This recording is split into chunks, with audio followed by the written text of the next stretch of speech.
Hello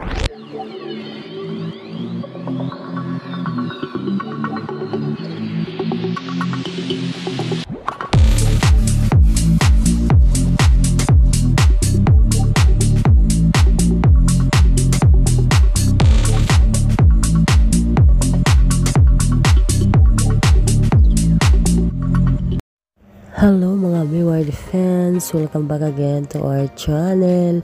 So ayan guys, magbibigay po tayo guys ng ating mga reaction tungkol dito sa pictures na ito ni Miss Maymay Entrata.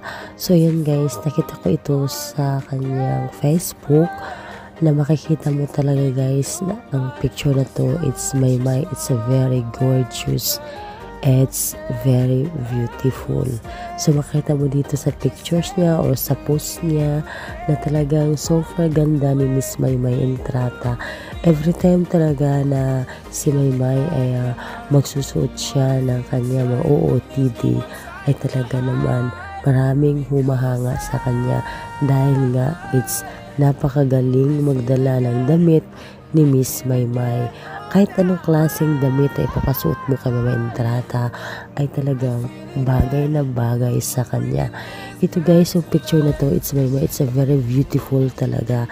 So wala siya masyadong makeup, ayan, makikita mo naman yan, it's very light lang, pero makikita mo talaga nga Maymay na it's nag-improve na talaga siya, and makikita mo na very beautiful na talaga ang ating Miss Maymay Entrata.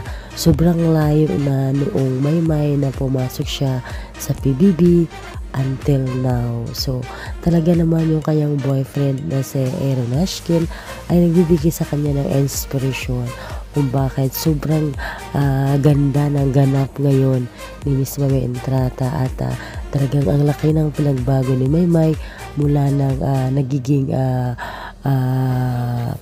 medyo daring na itong si Miss Maymay Entrata manamit. Kaya naman guys, dahil nga nung ngayon it's Maymay Entrata, siya ay solo artist at wala na nga siyang love team, hindi natin alam kung kailan muli silang makasama ni Edward. Pero sa ngayon, happy si Maymay na wala siyang love team, at ngayon it's lumalabas siya sa TV para siya ay mag-perform na kanyang mga ginagawang kanta. Ilan po guys aking updates, at maraming salamat po sa inyong lahat.